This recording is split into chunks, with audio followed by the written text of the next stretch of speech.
McLuhan, I don't know how many of you recall him from the 60s, but he had, for a very brief period of time, about 5 or 6 years, an extraordinary influence on American culture. You couldn't pick up a magazine or turn on the TV without hearing McLuhan, what he said, what he thought, what he predicted. He was consulting with Madison Avenue, with politicians, with Hollywood, so forth and so on.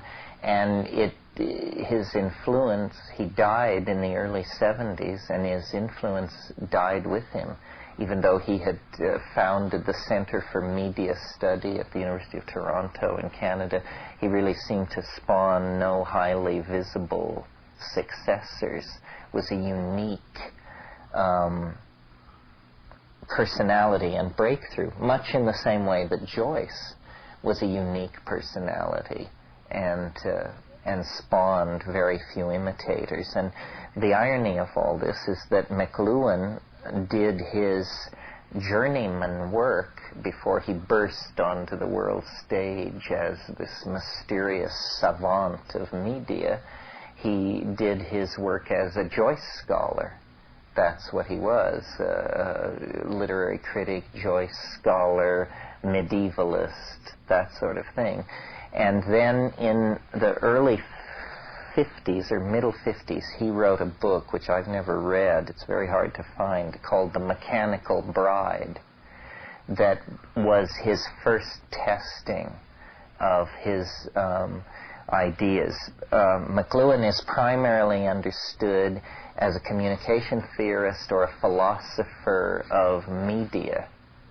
And that's what he talked about. He turned the analytical Western deconstructionist method on the technologies of communication, printing, film, photography, dance, theater, even such things as money. He thought of as forms of media. And he carried out and analyzed these various forms of media and reached very controversial conclusions. One of the things that was puzzling to me as I went back through and read all this is one of the things was McLuhan was synonymous with incomprehensibility in the 60s. I mean, the whole thing was, who can understand this guy? You know, he's like Buddha. He speaks these words, but we can't understand. Well, now, 25, 30 years later, it reads pretty straightforwardly, and most of what he's predicted has come to pass. I think even McLuhan would be amazed at the speed with which the Gutenberg world has been overturned. I mean, there's no hint in here of home computers, let alone interactive networks, virtual reality, phone sex, and so forth and so on. But this was all grist for the McLuhan-esque mill, and he would have, had he lived, had much to say on this. It surprised me in reading this stuff how demanding it is on your own literacy. I mean, he assumes basically that the people he's talking to have read everything and have understood it. I mean, from Homer to Rabelais to Chaucer to Mad Magazine, he assumes you have a complete knowledge of modern film and popular print journalism and popular culture. All of this was grist for his mill.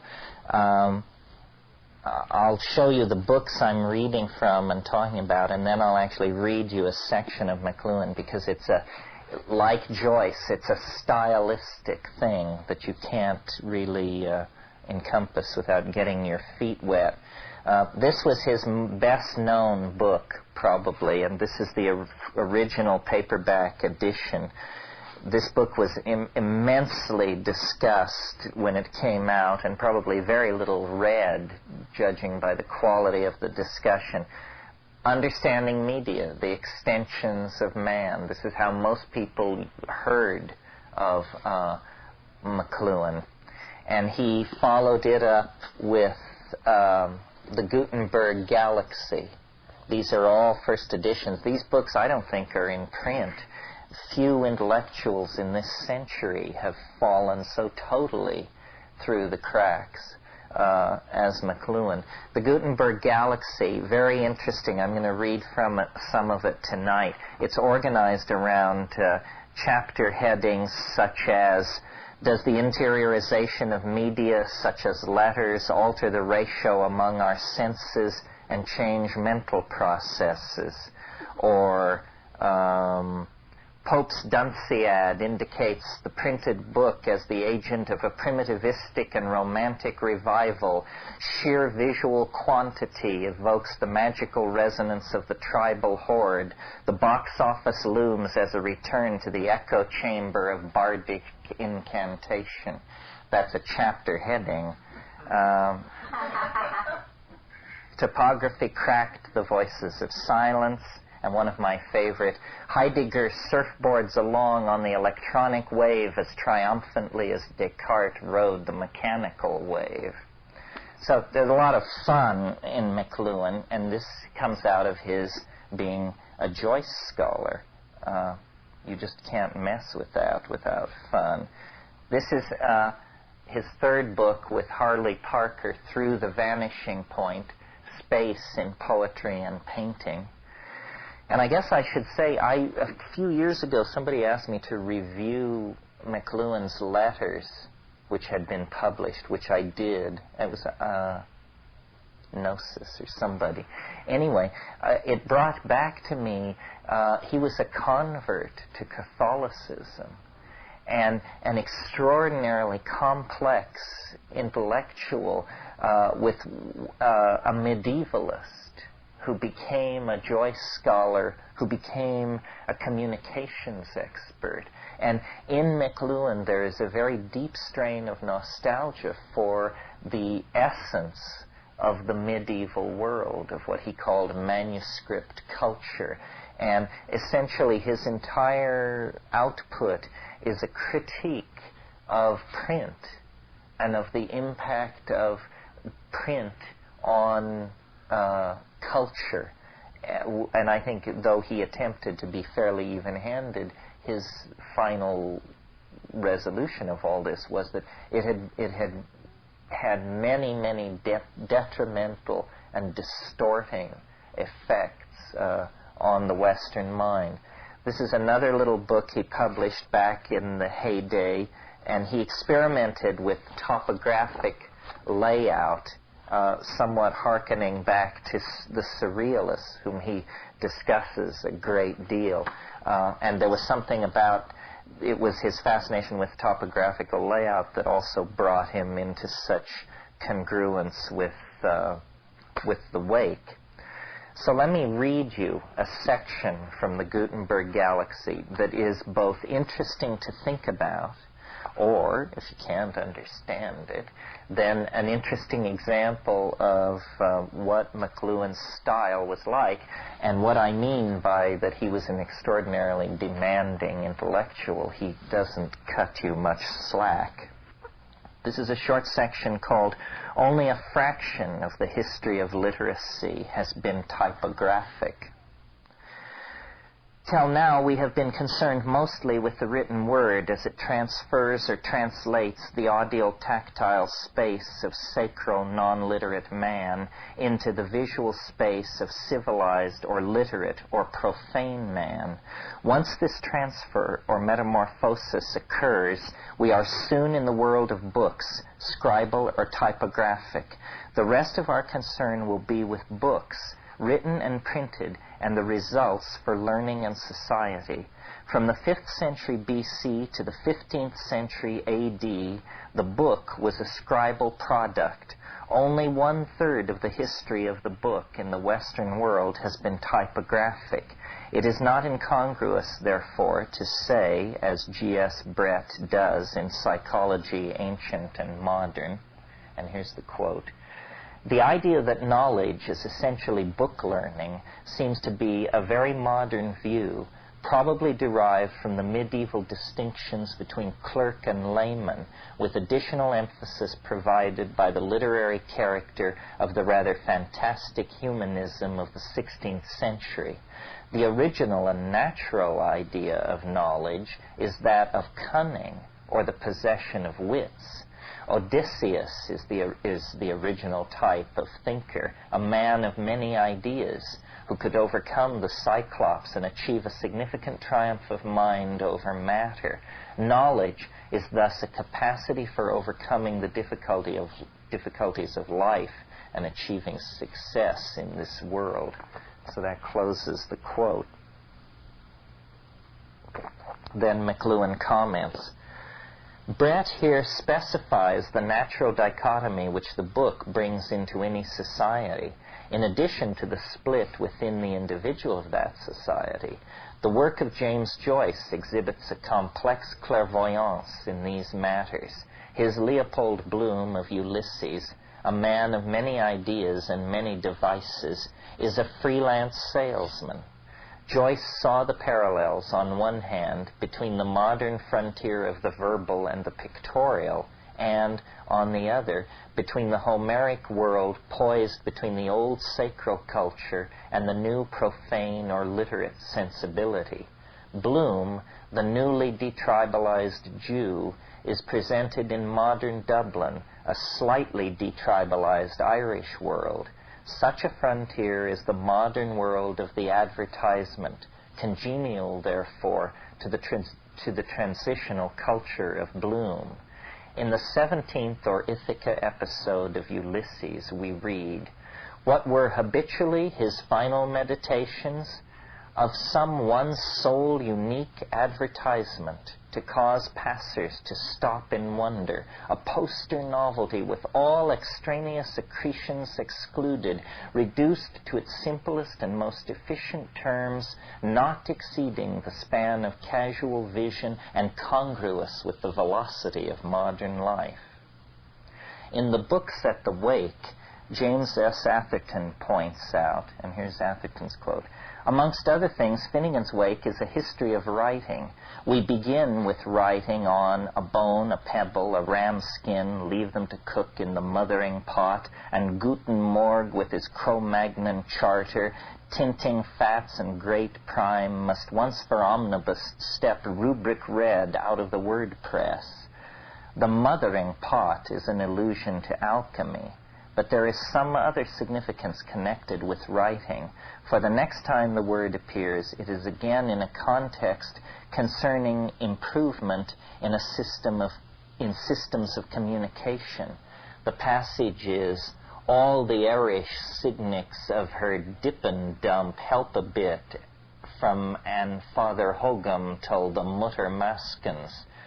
Dip and dump help a bit combine the deaf and dumb alphabet signs in the air, or Irish signs, with the ups and downs of the ordinary ABC and the more pronounced up and downs of Irish Ogham writing. The Mason, following this, must be the man of that name who invented steel pen nibs. But all I can suggest for mother is the mothering of Freemasons, which does not fit the context, although they, of course, also make signs in the air. Is that perfectly clear? Now back to McLuhan. Guten Morg, with his Cro-Magnon charter, expounds by mythic gloss the fact that writing meant the emergence of the caveman or sacral man from the audio world of simultaneous resonance into the profane world of daylight. The reference to the Masons is to the world of the bricklayer as a type of speech itself. On the second page of the Wake, Joyce is making a mosaic, an Achilles' shield, as it were, of all the themes and modes of human speech and communication. Big Meister Finnegan of the stuttering hand, Freeman's Maurer, lived in the broadest way immarginable in his rush lit too far back for massages, before Joshuan judges had given us numbers. Joyce is, in the Wake, making his own Altamira cave drawings of the entire history of the human mind in terms of its basic gestures and postures during all phases of human culture and technology. As his title indicates, he saw that the wake of human progress can disappear again into the night of sacral or auditory man. The fin cycle of tribal institutions can return in the electric age, but if again, then let's make it awake, or both. Joyce could see no advantage in our remaining locked up in each cultural cycle as in a trance or dream. He discovered the means of living simultaneously in all cultural modes while quite conscious. This means he cites for such self-awareness and correction of cultural bias in his kaleidoscope. This term indicates the interplay and colloidal mixture of all components of human technology as they extend our senses and shift their ratios in the social kaleidoscope of cultural clash. Deor, savage, the oral or sacral, scope, the visual or profane and civilized. So, that's his comment. Only a fraction of the history of literacy has been typographic. These people, Joyce, to some degree Pound, McLuhan, they were the prophets of the world in which we now stand. The world of integrated, interactive media, extraordinary data retrieval that erases the 17th century notion of the unconscious. Nothing is now unconscious if your data search commands are powerful enough. And the remaking of the human image that required centuries for print, the transition that we talked about in here from scribal culture to true book culture occupied 500 years. The transition from book culture to electronic culture has occurred in less than 50 years. I mean, it's eerie to read his examples of contemporaneity because there's stuff like Marilyn Monroe, Perry Como, James Dean. I mean, he's writing from another era, and yet from his point of view, he's firmly embedded in a kind of super future that we are now able to look back on. Here's another section that I think makes some of this more clear. The name of this section is, "The medieval book trade was a second-hand trade, even as with the dealing today in old masters." From the 12th century onward, the rise of the universities brought masters and students into the field of book production in class time, and these books found their way back to the monastic libraries when students returned after completing their studies. A number of these standard textbooks, of which approved exemplars were kept for copying by the stationari of the universities, naturally found their way into print quite early, for many of them contained in undiminished request in the 15th century as before. These official university texts offer no problems of origin or nomenclature. And then he's quoting Goldschmidt. He adds, "Soon after 1300, the expensive vellum could be dispensed with, and the cheaper paper made the accumulation of many books a matter of industry rather than wealth.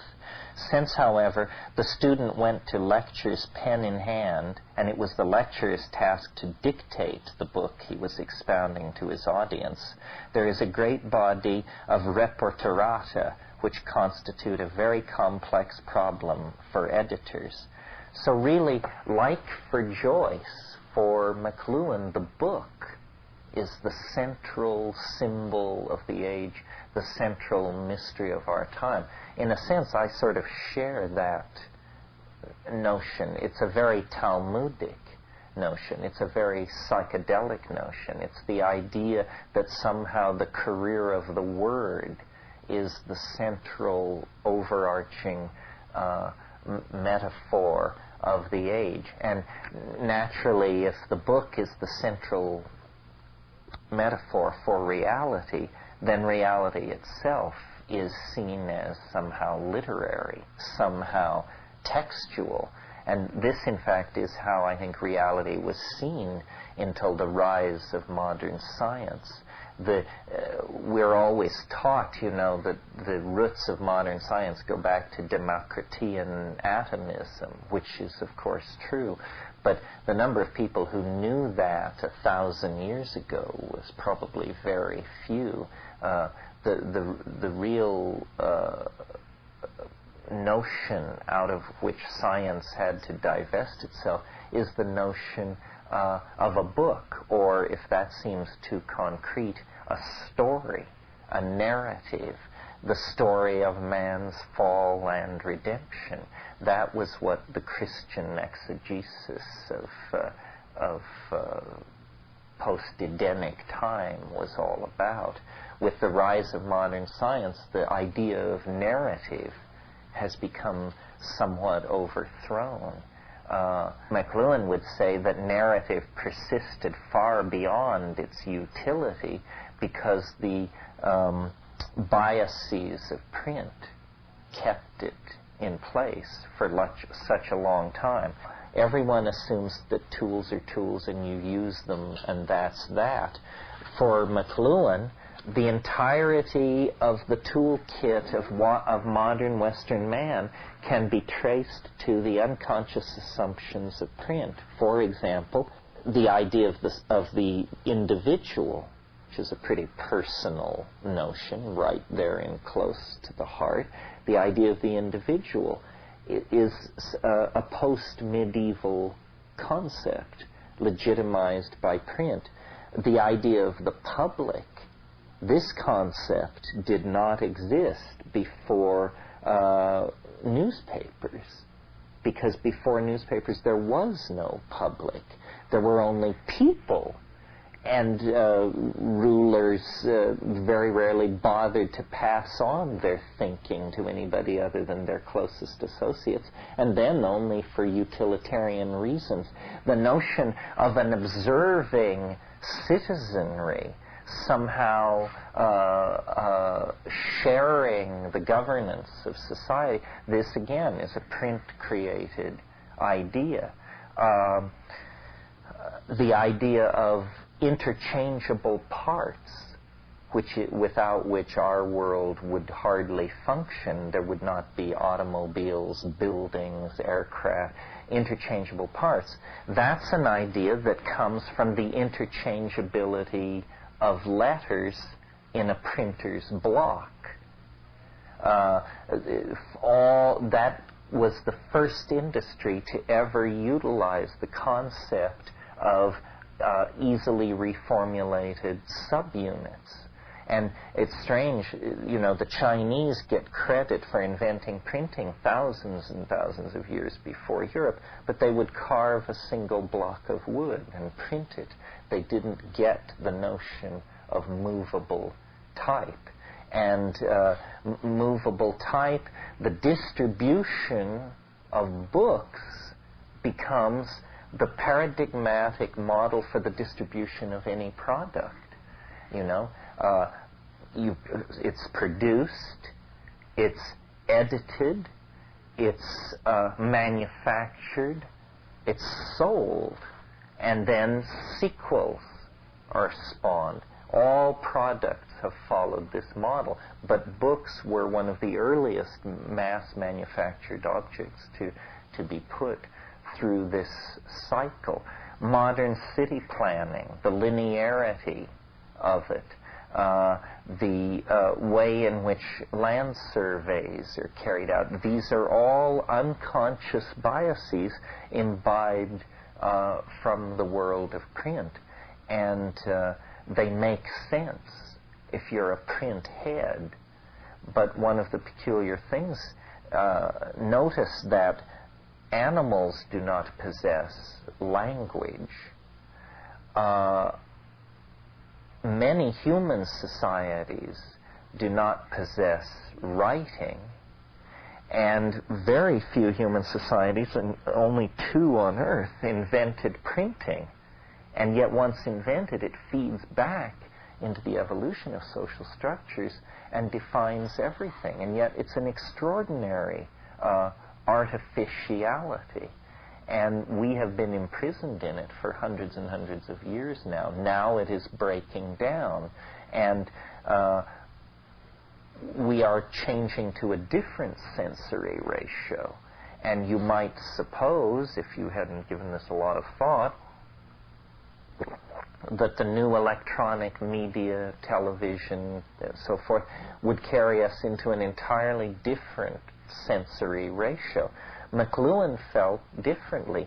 He felt that it was restoring us to a medieval sensory ratio. He felt that a television screen is much more like an illuminated manuscript than a page of print.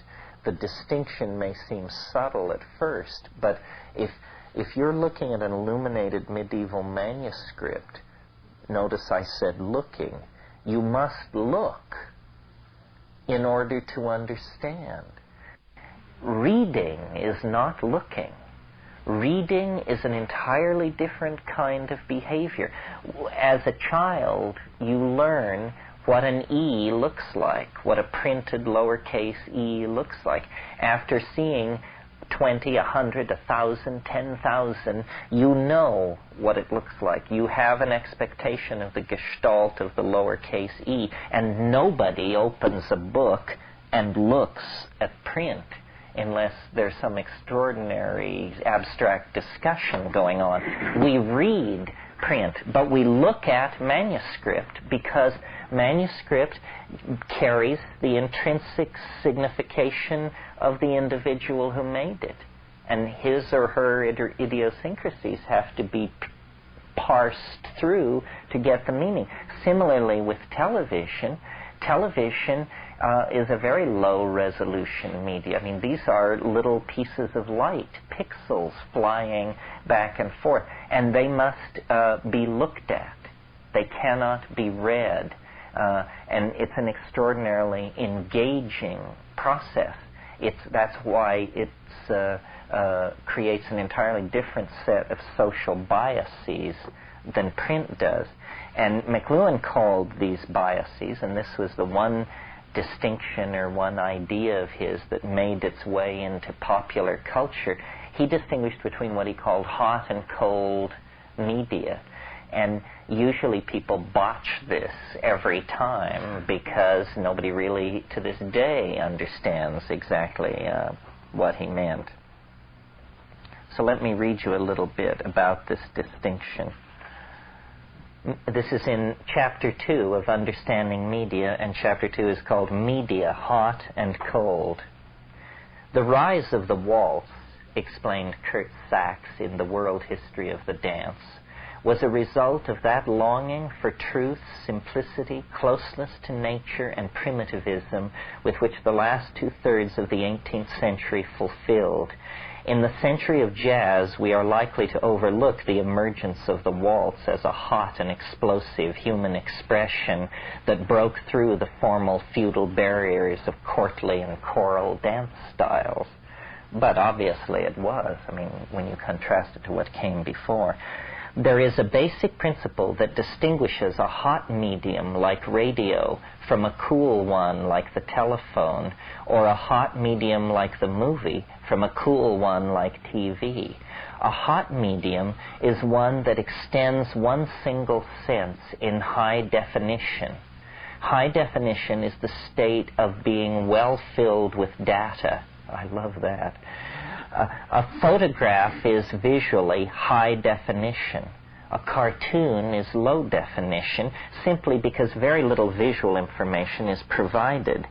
Telephone is a cool medium, or one of low definition, because the ear is given a meager amount of information. And speech is a cool medium of low definition because so little is given and so much has to be filled in by the listener. On the other hand, Hot media do not leave so much to be filled in or completed by the audience. Hot media are, therefore, low in participation, and cool media are high in participation or completion by the audience. Naturally, therefore, a hot medium like the radio has very different effects on the user from a cool medium like the television. A cool medium, like hieroglyphic or ideogrammic written characters, has very different effects from the hot and explosive medium of the phonetic alphabet. The alphabet, when pushed to a high degree of abstract visual intensity, became typography. The printed word, with its specialist intensity, burst the bonds of medieval corporate guilds and monasteries, creating extreme individualist patterns of enterprise and monopoly. But the typical reversal occurred when extremes of monopoly brought back the corporation, with its impersonal empire over many lives. The hotting up of the medium of writing to repeatable print's intensity led to nationalism and the religious wars of the 16th century. The heavy and unwieldy media, such as stone, are time binders. Used for writing, they are very cool indeed and serve to unify the age, whereas paper is a hot medium that serves to unify spaces horizontally, both in political and entertainment empires. And he just goes on like this endlessly. I mean, this was his métier, or his media, to connect and comment on this stuff. And television really was both his own media for reaching a very large audience. In fact, I remember the excitement that swept through. I didn't even have a television. I was living in Berkeley at the time, and somebody said, we have to go up to the student union at 6 o'clock because Mike Wallace is interviewing Marshall McLuhan. And it seemed an incredibly freaky notion that McLuhan would be on TV. It shows you what a stultified, categorically different world we were living in at the time. Here's just a little bit of McLuhan on television. This is chapter 31 of Understanding Media, The Timid Giant. Perhaps the most familiar and pathetic effect of the TV image is the posture of children in the early grades. Since TV, children, regardless of eye condition, average about 6.5 inches from the printed page. Our children are striving to carry over to the printed page the all-involving sensory mandate of the TV image. With perfect psychomimetic skill, they carry out the commands of the TV image. They pour, they probe, they slow down and involve themselves in depth.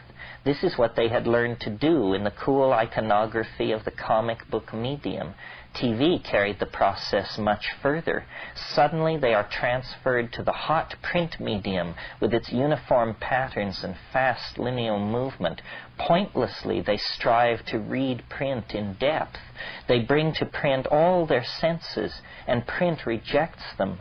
Print asks for the isolated and stripped down visual faculty, not for the unified sensorium. You see?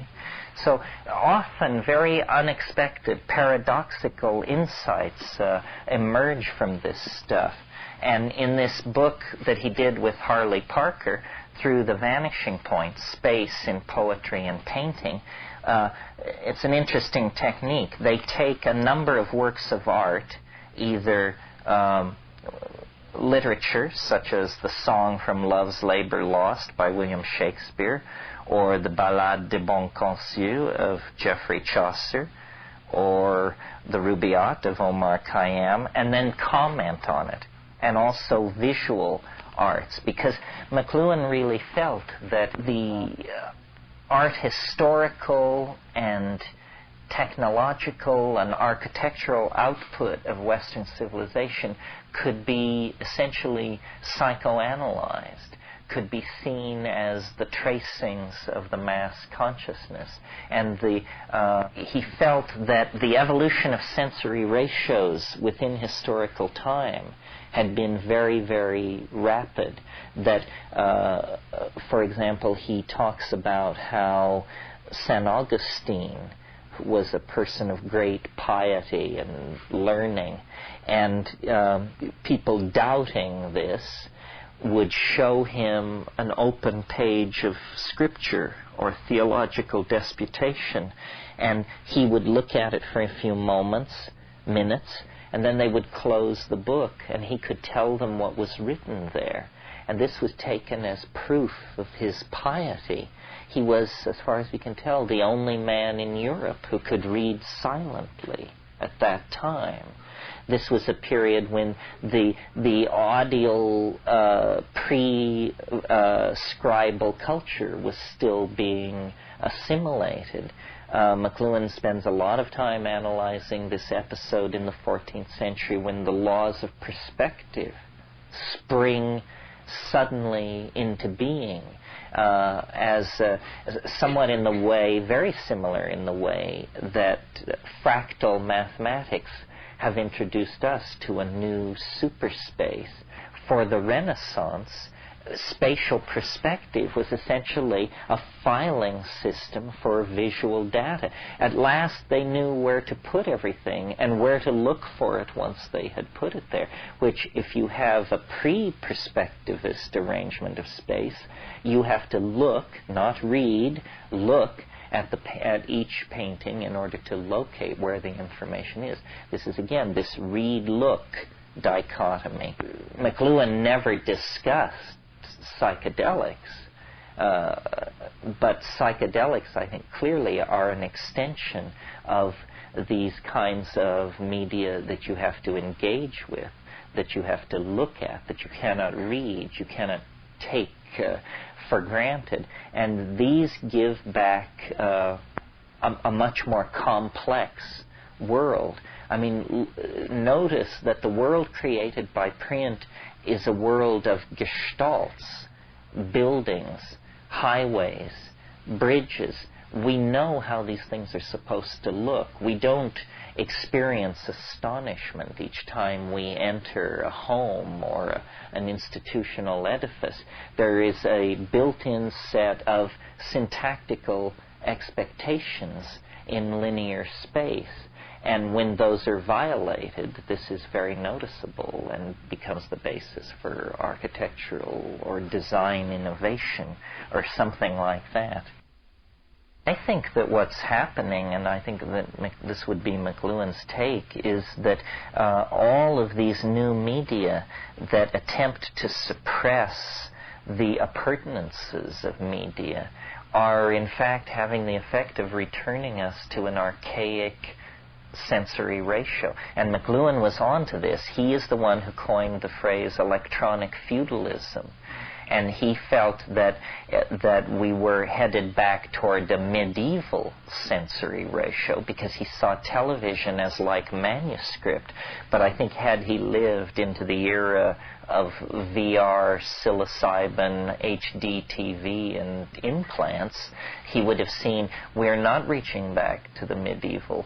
That was simply a stepping stone to the archaic, and that we are going beyond the entire domain of scribal humanity and actually reaching back to a shamanic, feeling-toned kind of thing. And all of the breakdown of linearity that you see in the 20th century, abstract expressionism, Dada, jazz, rock and roll, non-figurative painting, LSD, all of these things on one level can be seen as I've said, as harking back to the archaic. But on another level, what they can be seen as are new behaviors emerging as the cloud of print-constellated constipation is lifted. It's breaking down.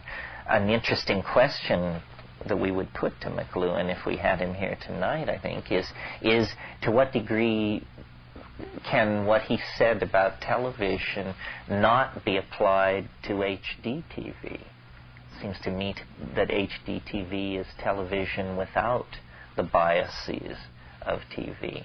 And, you know, a perfect medium is an invisible. A perfect media is an invisible media.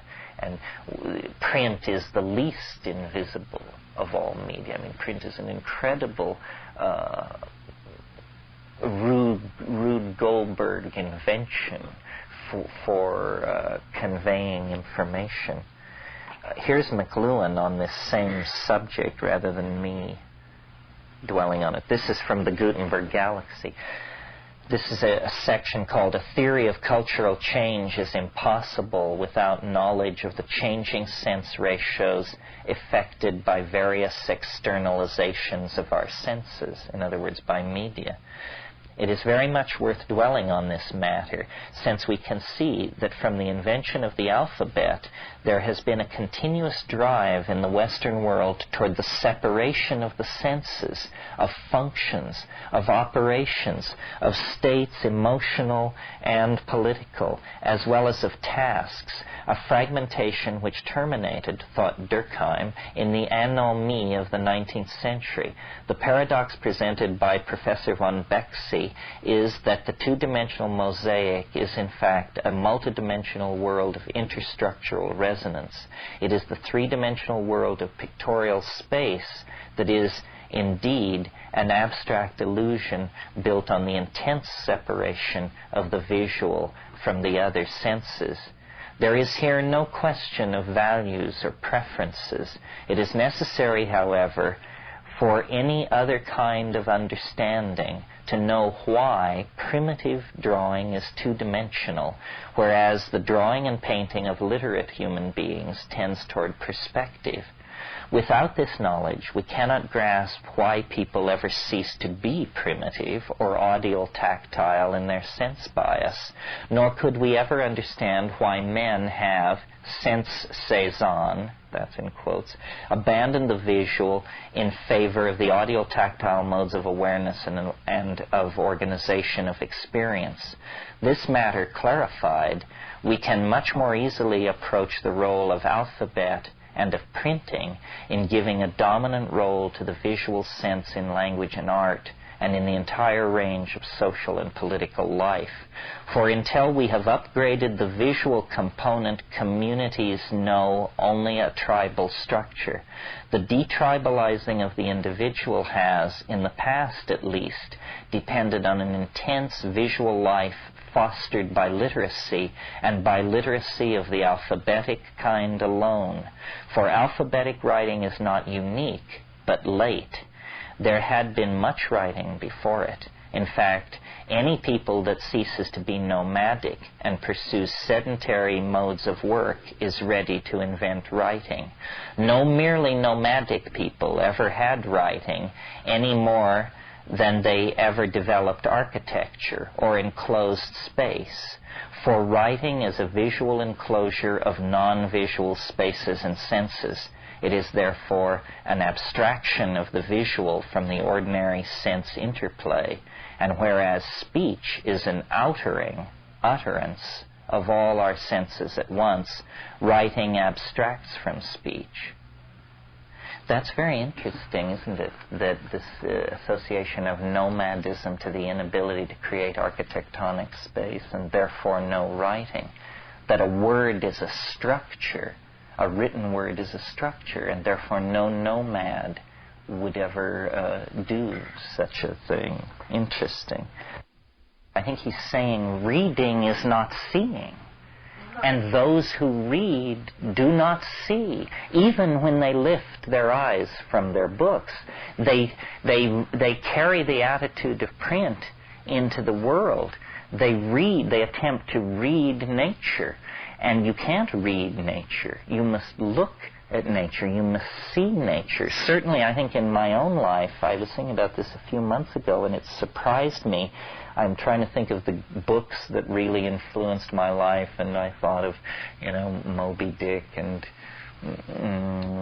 Huxley's Doors of Perception. But then when I really got down on it, I realized that a little tiny book Huxley wrote that my mother pushed on me when I was about 12 years old, called The Art of Seeing, probably shaped me as much as anything. And in there, it's a very McLuhan-esque rap without McLuhan-esque terminology. And he says the way to overcome, and I think this is very, very, very intelligent and simple advice. Huxley said the way to overcome the print bias, and God knows he was a Cambridge educated gentleman steeped in the traditions of English literacy and intellectualism, is freehand drawing. Draw. Train your eye. Draw nudes, draw seashells, draw insects, and go into nature and train the eye to see, and you will cease to read the world. And readers are emotionally... a seeing person does not want to form a relationship with a reading person. This conflict that we get between men and women and between people about, which we call the head-heart conflict, is really a reading-seeing conflict. It isn't a head and heart. It's that readers and seers cannot relate to each other's emotional life because they seem to come from such different worlds. So yeah, I think you have a very good point, and the permission to abstract from nature that print created is why we have such a terrible culture crisis.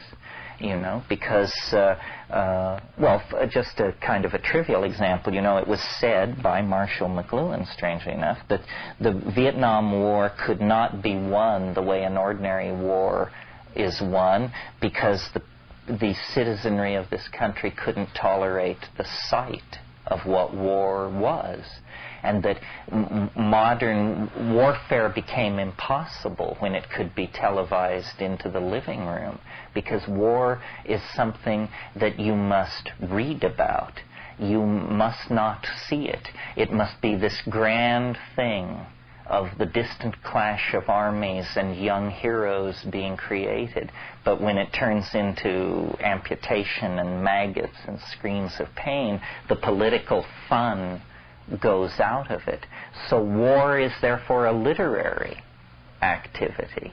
And, the one argument that can be made, I think, in television's favor is people don't like to see images of violence. But if we have to show so much violence on television, let it always be real. The violence is only indefensible when it's vicarious. If it's real violence, you need to see it, because it's happening in a world for which you bear a partial moral responsibility. And I think warfare has been remade by media in that sense. A lot of politics has been remade because imperial doings are usually ugly, brutal, and not something that you want to exhibit before the populace.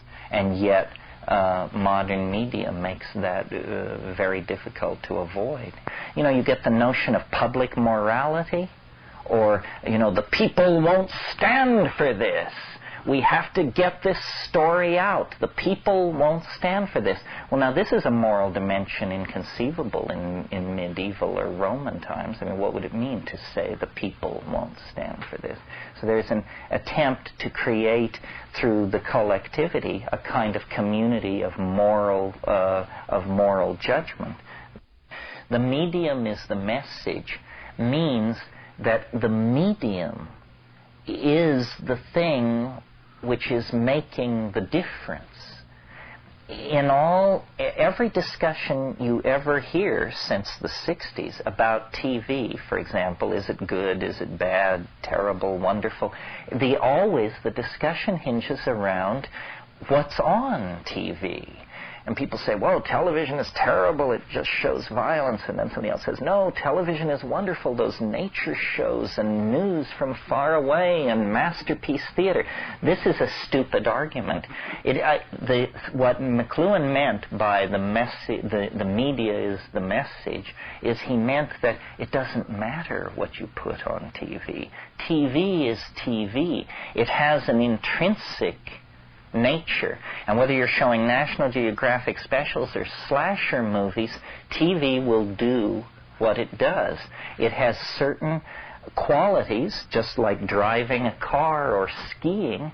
Certain muscles are going to be exercised, certain perceptual systems enhanced, others suppressed. And it's very hard for us to understand this because we have accepted this media so thoroughly into our life. But in fact, it is shaping our value systems in ways that are very hard for us to suspect or even detect. I mean, television, for example, it's a drug. It has a series of measurable physiological parameters that are as intrinsically its signature as the parameters of heroin are its signature. I mean, you sit somebody down in front of a TV set and turn it on, 20 minutes later come back, sample their blood pressure, their eye movement rate, blood is pooling in their rear end, their breathing takes on a certain quality, the stare reflex sets in. I mean, they are thoroughly zoned on a drug. And when you think about the fact that the average American watches 6.5 hours of television a day, imagine if a drug had been introduced in 1948 that we all spent 6.5 hours per day on average watching. And the one thing about drugs in their defense is that it's very hard to diddle the message. A drug is a mirror, but television isn't a mirror. Television is a billboard, and anybody who pays their money can put their message into the trip. This is an extraordinarily insidious situation. What McLuhan wanted to become, I think, was the founder of a general new sophistication about media. And he was essentially parodied to death by, guess what? Media. They made of him an icon of cultural incomprehensibility. Not since Einstein have you been so pre-programmed in advance to believe you ain't going to understand this guy. And that's what they said about McLuhan, and consequently his message and his insight failed. We will have to reinvent McLuhan around the turn of the century, because we are producing forms of media of such interactive power and potential social impact that we're going to have to go back and rethink all of this. What is LSD and what does it do? The effect is somewhat like looking through a microscope. Suddenly, when you look through a microscope, you discover that there's an invisible world around you that you hadn't known about before you did it. The same thing is true of the psychedelic drug. You're aware of processes that are going on inside your own brain. You're aware of the exchange of energies that are going on between your sense organs and the energies around them that you weren't aware of. I am the master of the clit. Remember this fucking face. Wherever you see clit, you'll see this fucking face. I make that shit work. No one rules a clit like me. Not this little fuck. None of you little fucks out there. I am the clit commander. When it comes down to business, this is what I do. I pinch it like this. Oh, you little fuck. And I rub my nose. Awesome. Knock 'em dead, Tiger. How can we control the rhythm of our time? The techniques are two, my friend. The control of the breath, which controls heartbeat, but more importantly, the use of hallucinogenic plants such as have been discovered in the Amazon by the Aborigines. They understand, you see, that the consciousness of the plants is a different kind of time, a much slower time. So if we would enter into that sort of time, we must take the plant into our body. It cannot be done any other way. This is the secret of shamanism. Then we enter into the time of the plant mind, the Gaian mind, that moves much more slowly. I spit on the grave of the people who put me in this place. These saboteurs. They say what I did was blasphemy. I'd strike out the sun if it insulted me. I still believe in the ways of evasion. Psychedelic drugs, art, revolution, sex, revolution, art. I believe in these things. They should understand that there is no bars to hold me or our ideas. From now on, tomorrow lasts forever, and it belongs to the revolutionaries, the time travelers, the dreamers. This is the end of the reign of the constipated nitwits and their blood-sucking stooges. Forward to the new order of the transtemporal dream. Forward!